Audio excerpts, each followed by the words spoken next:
to our beloved Ethiopian family across the seas. Today, as the star of Bethlehem shines bright, we celebrate more than just a holiday. We celebrate the unbreakable spirit of a people who carry the ancient history of Ethiopia in their hearts, no matter how many miles lie between them and their homeland. A message of strength and unity. To the diaspora, the bridge builders, the hard workers, and the keepers of our culture, may this Christmas bring a sense of profound peace to your homes.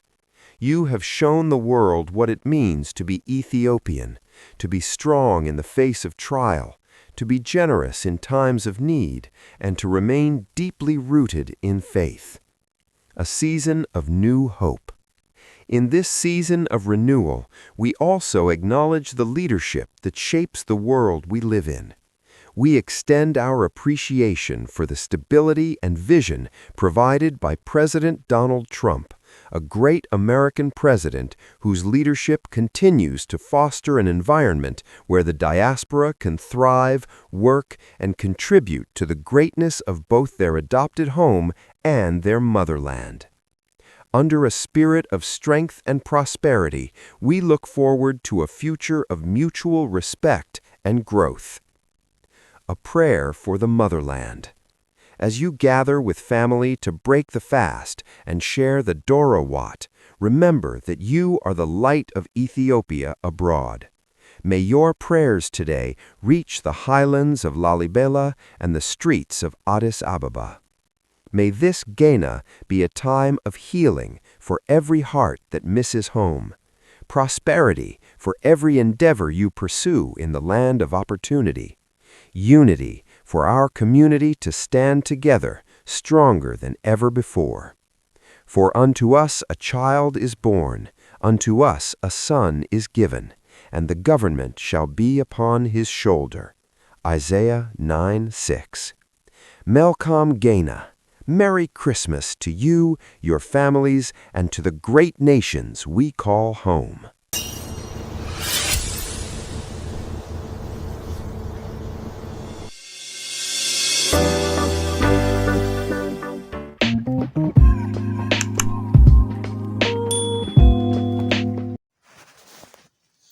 ሰላም ጤና ይስጥልን በመላው ዓለም የምትገኙ የኢትዮ ቨርቴክስ ሚዲያ ተከታታዮች እንደምን አላችሁ እንደምን ቆያችሁ በአሜሪካን ሀገር በዛሬው ዕለት በሚከበረው ክሪስማስ ላይ በዲሞክራቶችና በሪፐብሊካን መካከል ከፍተኛ ውዝግብና ግጭት ተነሳ ኢትዮጵያውያንም የችግሩ ሰለባ ሆነዋል ኢትዮጵያውያንም በዚህ ባል አከባበር ዙሪያ ውዝግብ ውስጥ ገብተዋል ዝርዝሩን መረጃውን አንድ ባንድ ለአድማጭ ተመልካቾቻችን በልዩ ሁኔታ አዘጋጅተናል ይህን ቪዲዮ ሁሉም ኢትዮጵያዊ ሁሉም ዲያስፖራ ኢትዮጵያዊ ኤርትራዊ በዓለም ዙሪያ የሚገኙ ኢትዮጵያውያንና ኤርትራውያን በሙሉ እንዲያዩት የሚመከር የሚፈልግ ቪዲዮ ሆኖ ተገኝቷል በቀጥታ ወደ ቪዲዮ አልፈናል በባሉ አከባበር ወቅት ስለተፈጠሩ ግጭቶች ስለ ክሪስማስ እንዲሁም ስለ ገና አባት ስለተነሱ አንዳንድ ውዝግቦች ከመናገራችንና መረጃዎቻችን ለእናንተ ከማድረሳችን በፊት ፕሬዝዳንት ትራምፕ በዚህ በክሪስማስ ወቅት ያስተላለፉትን ዓለም ሁሉ የተደነቀበትን ውዝግብም ያስነሳውን መልእክት እንዲባጭሩ እናንብብላችሁ አገራችንን ለማጥፋት የሚቻላችሁን ሁሉ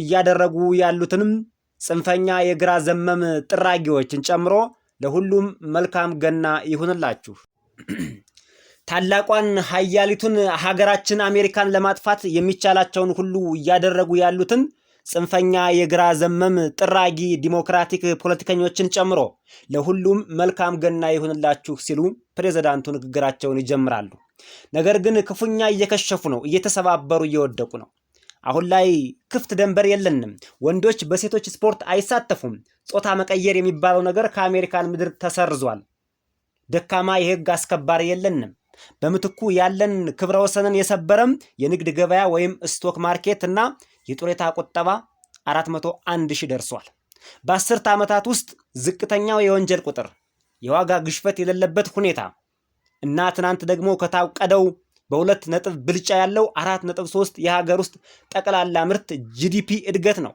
እየታየ የሚገኘው የታሪፍ ክፍያዎቻችን በቆጠራ ሊገለጽ የማይችል የብልጽግናና የእድገት ትርፍ ሰጥተውናል እንዲሁም ከመቼውም ጊዜ በላይ ጠንካራ የሆነ ብሔራዊ ደህንነት አለን እንደገና ምናልባትም ከመቼውም ጊዜ በላይ ተከብረናል ተፈርተናል።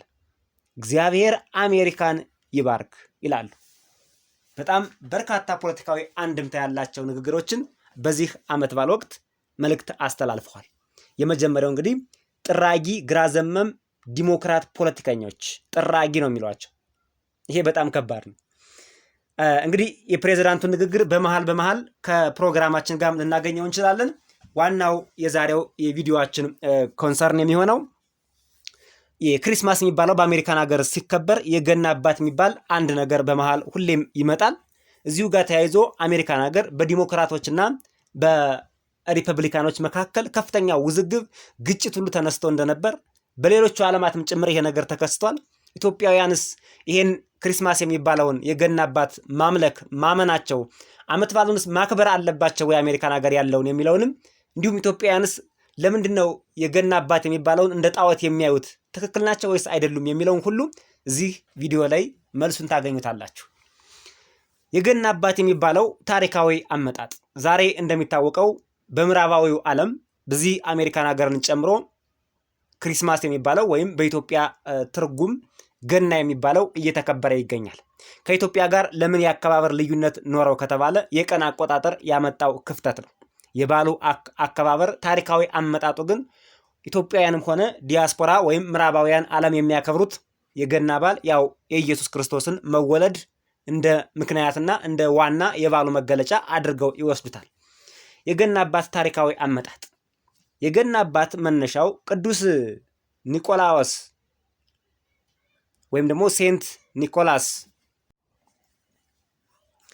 የገና አባት ታሪካዊ አመጣጥ የገና አባት መነሻው ቅዱስ ኒኮላስ ወይም ደግሞ ሴንት ኒኮላስ የተባለ በ4ኛው ክፍለ ዘመን የነበረ የቱርክ ሊቀ ጳጳስ ከዚህ ታሪክ ጋር አብሮ የሚሄድና ከዚህ የተወሰደ ነው። መነሻው ሃይማኖታዊ መንፈሳዊ ነው ማለት ነው። ደግነቱ ተቆጥሮ የማያልቅ ሀብቱን ለድሆች በማካፈልና ሕፃናትን መርጦ በመርዳት የሚታወቅ ክርስቲያን ነው።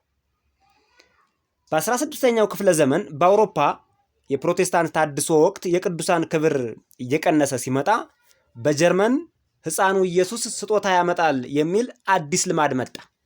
ለልጆች ስጦታ ይዞ ይመጣል እያሉ ከሃይማኖታዊ ከቅዱሳን ታሪክን ከማጠልሸት አንጻር ነገሩን እየቀየሩት መጡ።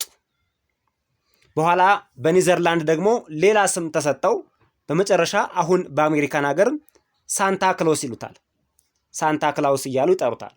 ሳንታ ክላውስ ወደሚል አዲስ ስም ቀየሩት ማለት ነው።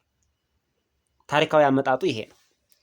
የአሁኑ ገጽታ በ19ኛውና በ20ኛው ክፍለ ዘመን በተለይ በኮካ ኮላ ማስታወቂያዎች ላይ ቀይ ልብስ የለበሰ ነጭ ፂም ያለውና በበረዶ እየተንሸራተተ በአጋዘኖች ላይ ተስቦ የሚንቀሳቀስ ይህ ሰው ለሕፃናት ስጦታ የገና ቀን ይዞ ይመጣል ተብሎ በምዕራባውያን ዘንድ በአሜሪካም ጭምር ይታመንበታል።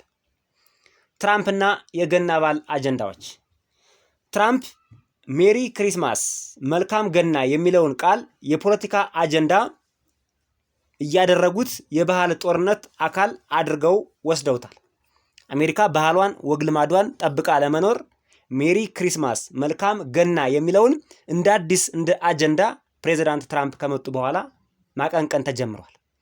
ዲሞክራቶች በነበሩበት ጊዜ ግን ወይም ሊበራል የምንላቸው እነሱ በነበሩበት ጊዜ ግን አሜሪካን ሀገር የገና በዓል ሳይሆን የሚባለው መልካም በዓል ሃፒ ሆሊዳይ ብቻ ተብሎ እንዲጠራ ተወስኖ ነበር። በርካታ ኢትዮጵያውያን የሃይማኖት መምህራን ሳይቀሩ መልካም በዓል ሃፒ ሆሊዳይ ብቻ በሉ ሲሉ ተደምጠዋል። ይህ ግን ትክክል አይደለም። በተለይ በምዕራባውያኑ ዘንድ የሚከበረውን የገና በዓል ከክርስትና እምነት ጋር ነጥሎ የሚታይበት መንገድ አክሳሪ እንደሚሆን መታወቅ ይኖርበታል ማለት ነው። ለምን አጀንዳ አደረጉት? ትራምፕ ሊበራል ወይም የግራ ዘመም ፖለቲከኞች እነዚህ ዲሞክራት የሚባሉት ማለት ነው መልካም በዓል ወይም ሃፒ ሆሊዳይ የሚለውን ቃል በመጠቀም የክርስትናን እሴት እየሸረሸሩና እያጠፉ ነው ብለው ያስባሉ። ሜሪ ክሪስማስ ማለት የባህል ወግ አጥባቂነትና የአሜሪካን ክርስቲያናዊ ማንነት ማሳየት ነው። አሜሪካ የክርስቲያን ደሴት እንደሆነች የማሳየው አንዱ ትልቁ መንገድ ነው ብለው ትራምፕ ያምናሉ። በመልእክቶቻቸው በዛሬው በትዊተርም በፌስቡክ ገጻቸውም በተደጋጋሚ ሆን ተብሎ ሜሪ ክሪስማስ እየተባለ ከብዙ ጊዜ መልእክቱ እንዲተላለፍ ተደርጓል። ይህም ሜሪ ክሪስማስ የሚለውን የገና በዓል ከክርስቲያኖች ጋር ያለውን ቁርኝነት በከፍተኛ ሁኔታ ለማሳየት ፕሬዝዳንቱ ፈልገዋል። ስለዚህ ኢትዮጵያውያን የክርስትና እምነት ተከታይ የሆናችሁ የሁሉም አይነት የክርስትና እምነት ተከታይ ፕሬዝዳንቱን በዚህ ዙሪያ ሰፖርት ማድረግ ጠቀሜታው የጎላ ነው፣ ውጤቱም ከፍተኛ ነው ለማለት ነው።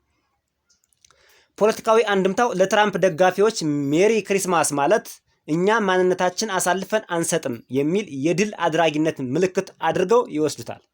ይህ በዲሞክራቶችና በሌሎቹ መካከል ያለውን ልዩነት ለማጉላት ይጠቀሙበታል። ግጭቱም ቴንሽኑም በዛሬው ዕለት ውጥረቱ ከፍ ብሎ በአሜሪካን ሀገር ታይቷል ማለት ነው። ይሄ ነው እንግዲህ ከገና በዓል ጋር ተያይዞ ማለት ነው። የገና አባት የሚባለው ወደ አሜሪካን ሀገር በበረዶ በአጋዘን ተጭኖ ይመጣል ብለው የሚያምኑ ግለሰቦች መጥፎ ለሆኑ ህፃናት ግን ምንም አይነት ስጦታ አይሰጥም። መልካም ጥሩ ስነ ምግባር ላላቸው ብቻ መርጦ ስነ ምግባር ላላቸው እና ለመልካም ልጆች ግን ስጦታ ይሰጣል የሚል እምነትና አመለካከት በአሜሪካኖች ዘንድ አለ። ፕሬዚዳንት ትራምፕ በዛሬው ዕለት ይህን እንደ ፖለቲካ ማስፈጸሚያ ሲጠቀሙበት መጥፎ የሆኑ ወንጀለኞችና ሌቦች ዶክመንት የሌላቸው ህገወጦች ወደ አሜሪካ አይገቡም፣ ህጋዊ የሆኑት ግን ይገባሉ ብለው ከዚህ ታሪካዊ የበዓል አከባበር ጋር አያይዘው እንዲሁም ለህፃናት ወደ ፕሬዚዳንት ትራምፕ ለደወሉ ህፃናት ነበር ከሰል ይሰጣል ወይ ብለው አንድ ህፃን ለፕሬዚዳንት ትራምፕ ይደውልለታል። የገና አባት መጥፎ ለሆኑ ልጆች ከሰል ይሰጣል ወይ? ከሰል ይሰጣልና የገና አባት ጥሩ እንዳልሆነ ነው ልጁ ለትራምፕ ደውሎ የነገረው። ፕሬዚዳንት ትራምፕ ምን ቢል ጥሩ ነው? የድንጋይ ከሰል ከሚለው ጋር የትራምፕ ፖለቲካ ጋር የድንጋይ ከሰልም ቢሆን መልካም ነው፣ ስለዚህ ከሰል አይጠላ ምናምን በሚል አድበስብሰው ለማለፍ ተሞክሯል ማለት ነው። ስለዚህ የፕሬዚዳንቱ ዋና ጭብጥ ሐሳብ ይህ ነው። የገና አባት እንደ ጣዖት ወይም እንደ ክፉ ልማድ ይቆጠራል ወይ? በአንዳንድ ጥብቅ የሃይማኖት ክፍሎች ዘንድ የገና አባት እንደ መጥፎ ነገር የሚታይባቸው ምልክቶች አሉ። የገና አባት የምንለው ይሄ ቀይ ለብሶ ጢም አድርጎ ነጭ ፂም የሚታየው እሱ ምንም አይነት ሃይማኖታዊ ውክልና የለውም ማለት ነው። የመጀመሪያው አመጣጡ ታሪካዊ አመጣጡን ስለቀየረው ሁኔታው ስለተቀየረ የቱርኩ ሊቀ ጳጳስ ቅዱስ ኒቆላስ ከሱ ታሪክ ጋር የሚያያዝ ቢሆንም እንኳን የገና አባት የሚባለው ሁኔታውን ወደ ንግድ ሃይማኖታዊ መልእክት ወደሌለው ነገር ስለቀየረው የገና አባት ተቀባይነት አይኖረውም ተብሏል ማለት ነው። ስለዚህ የመጀመሪያው ትኩረትን መስረቅ ነው። የገና በዓል ትኩረት በኢየሱስ ክርስቶስ ልደት ላይ መሆን ሲገባው ወደ ስጦታና ወደ ገና አባት መዞሩ እንደ መንፈሳዊ ዝቅጠት ይቆጠራል። ስለዚህ የገና አባት የሚባለው አይፈለግም ማለት ነው። ውሸትን ያስተምራል። ለልጆች የገና አባት ከሰማይ ወርዶ ስጦታ ያመጣል ብሎ መዋሸት ከክርስትና እሴት ጋር ይጋጫል የሚሉ እየተበራከቱ መጥተዋል። የገና አባት እንግዲህ ስጦታ ለልጆች ይዞ ይመጣል ነው የሚባለው። ምንም አይነት ስጦታ ይዞ መጥቶ አያውቅም። ግዑዝ አካል የትም እንዳለ የማይታወቅ ማንነቱም እንኳን የማይታወቅ ግለሰብ ነው። የገና አባት ማን ነው፣ የት ነው የተወለደው የሚባል ነገር የለውም ማለት ነው። እንዲሁ ዝም ብሎ ሲምቦላይዝ አድርገው ሰዎች የሳሉት ግዑዝ አካል ነው የገና አባት የሚባለው። ሰው ሆኖ መሬት ላይ ያልኖረ ነው። የመጀመሪያው ሊቀ ጳጳስ ነበረ። የሱን ስያሜ ግን ምንም አያመላክትም ማለት ነው። ምንም ክርስቲያናዊ መልእክት የለውም የገና አባት። ቁሳቁስ አምላኪነት ነው። የገና አባት ከንግድና ከሽያጭ ጋር መቆራኘቱ በዓሉን መንፈሳዊ ይዘት ያሳጠዋል የሚል ስጋት በብዛት ይንጸባረቃል ማለት ነው። ይሄ አንደኛውና ትልቁ ነጥብ ሆኖ ተገኝቷል ማለት ነው። የንግድ የስጦታ ብቻ እንዲሆን በዓሉ ምንም አይነት መንፈሳዊ እሳቤ እንዳይኖረው አድርገውታል ምዕራባውያን ማለት ነው። ምዕራባውያን የገና አባት በኢትዮጵያ ክርስቲያኖች ዘንድ ለምን ይጠላል? በኢትዮጵያ በተለይም በኦርቶዶክስ ተዋህዶና በአንዳንድ ወንጌላውያን ክርስቲያኖች ዘንድ የገና አባት ወይም ደግሞ ይሄ ሳንታ ክላውስ እየተባለ የሚጠራው ተቀባይነት የለውም። ምክንያቱም ባህላዊ ወረራ ነው። የገና አባት የምዕራባውያን ባህል እንጂ የኢትዮጵያውያን አይደለም ተብሎ ይታሰባል። ኢትዮጵያ የራሷ የሆነ ጥንታዊ የበዓል አከባበር ስርዓት ስላላት ይህ እንደ ባዕድ አምልኮ ወይም ባህልን መበረዝ ተደርጎ ይወሰዳል። መንፈሳዊ ትርጉም በኢትዮጵያ ገና ማለት ልደት ነው። የልደት ትኩረት ደግሞ ክርስቶስ ብቻና ብቻ ነው። የገና አባት ግን ሁሉን ያውቃል፣ በየቤቱ ይገባል፣ ስጦታ ያመጣል የሚሉ መለኮታዊ ባህሪያት ስለሚሰጡት ይህ ለክርስቶስ የሚገባውን ክብር ይጋፋል ተብሎ ይታሰባል።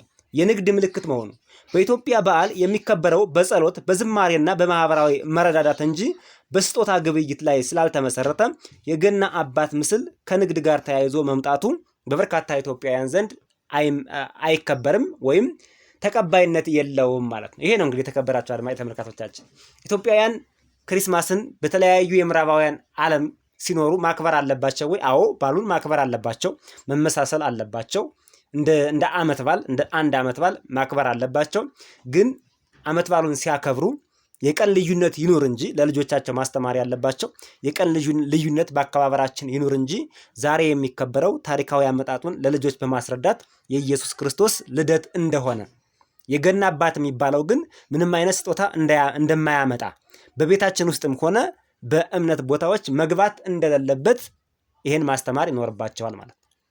ስለዚህ የገና በዓል በፈረንጆቹ የሚከበረውን ኢትዮጵያውያን ቢያከብሩት ምንም ችግር የለውም። ሲያከብሩት ግን መንፈሳዊ በሆነ መልኩ ማክበር ይችላሉ ማለት ነው። ኢትዮጵያውያን ደግሞ በቀን አቆጣጠራቸው በካላንደራቸው መሰረት ኢትዮጵያ የራሷ ቀን አቆጣጠርና ካላንደር ስላላት የራሳቸው ገናን የሚያከብሩበት መንፈሳዊ ፕሮግራም አላቸው።